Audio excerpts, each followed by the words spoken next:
briquetagem. No processo de aglomeração de partículas finas em prensas, as forças de atração molecular de Van der Waals apresentam uma forte influência na união das partículas. Tais ligações somente tornam-se efetivas quando a distância entre as partículas é reduzida pela ação de uma força extrema. A mistura entre partículas finas e o aglutinante é prensada a frio ou a quente, de modo a obter aglomerados chamados de briquetes, que devem apresentar resistência adequada para o empilhamento ou tratamento posterior. A primeira patente relacionada à briquetagem foi concedida a William Yasby em 1848 para fios de carvão mineral nos Estados Unidos da América. Inicialmente, tem-se secagem do carvão, seguida da britagem e do peneiramento. A redução do volume de material, em alguns casos, além dos benefícios tecnológicos, permite que materiais finos possam ser transportados e armazenados de forma mais econômica. A aplicação de compressão externa ao material pode se dar em três formas: briquetagem em prensas de rolos, briquetagem por extrusão contínua e briquetagem em prensas hidráulicas. A briquetagem em prensas de rolo trata-se de um equipamento muito utilizado na briquetagem de materiais finos. É constituído de um sistema de alimentação, um par de rolos de prensagem paralelos ligados rigidamente entre si, girando com a mesma velocidade em rotação em sentidos contrários, e apresentam cavidades que dão forma aos briquetes. Um sistema hidráulico que possibilita o ajuste e o controle da pressão exercida pelos rolos sobre o material e um sistema motorredutor responsável pelo movimento de rotação dos rolos. O material flui continuamente entre os dois rolos, dotados de uma faixa de aço inoxidável ou de algum material resistente à abrasão ou à corrosão, fixado à sua circunferência ou superfície de trabalho. No entanto, a prensa de rolos não é adequada para materiais que são pegajosos. Esses materiais possuem uma maior aderência aos moldes e prejudicam a extração dos briquetes, e também na compactação de materiais muito abrasivos, que causam desgaste dos moldes e dos rolos.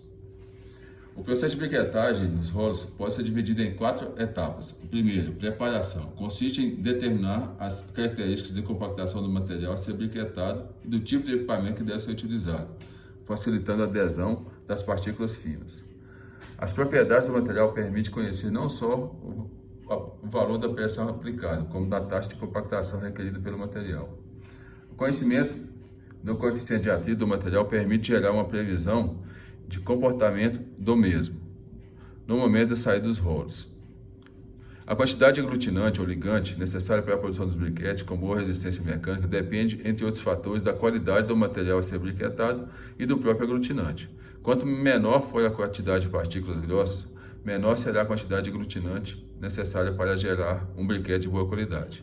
A umidade ideal é um fator importante que depende do material e do aglutinante utilizado, além de influenciar o valor da pressão a ser aplicada. O ajuste da quantidade de água na mistura torna-se mais importante quando se aglomera materiais termoplásticos e também quando são utilizados aglutinantes solúveis em água. 2. A mistura. A mistura dos reagentes é uma das etapas mais importantes da briquetagem. É importante que o aglutinante seja distribuído uniformemente por toda a superfície do material a ser briquetado. O misturador deve ser dimensionado de modo que o tempo de residência da mistura não seja elevado. Quando há necessidade de tratamento térmico da mistura, o mesmo pode ser realizado no próprio equipamento por meio de aplicação de vapores saturados ou superaquecidos. Quando os briquetes deixarem a prensa e a pressão for relaxada, os gases se expandem, causando fratura no briquete. No manuseio de materiais com pequena densidade aparente, torna-se necessária a remoção dos grandes volumes de ar antes da alimentação do material na unidade de compactação. Nesses casos, torna-se recomendável a utilização de alimentadores por meio a vácuo, sendo que esse o responsável pela remoção do ar presente no alimentador.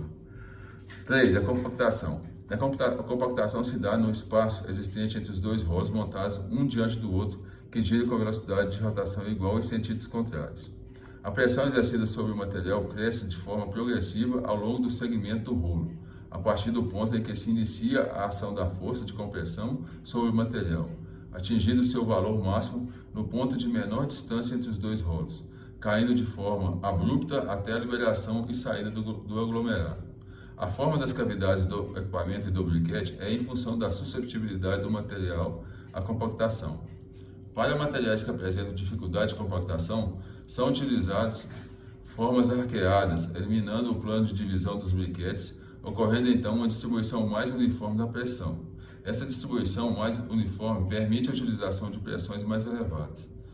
Os materiais particulares podem também ser aglomerados de forma de tiras ou barras contínuas em equipamentos tipo rolo.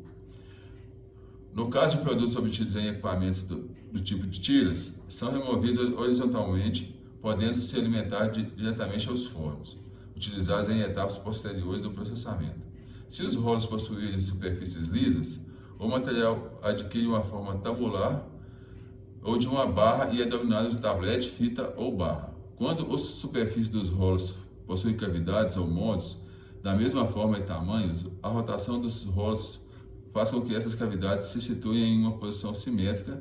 O material aglomerado é denominado de briquete e tem forma e tamanho dos moldes. Aqui alguns materiais e a pressão de compressão específica para cada um deles, né?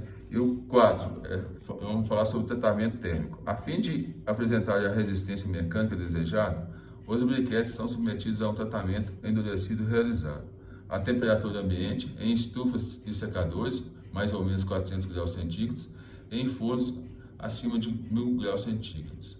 Os briquetes endurecidos à temperatura ambiente apresentam baixa resistência mecânica quando comparados ou endurecidos a temperaturas elevadas. O seu uso fica restrito aos processos onde se utiliza baixa pressão.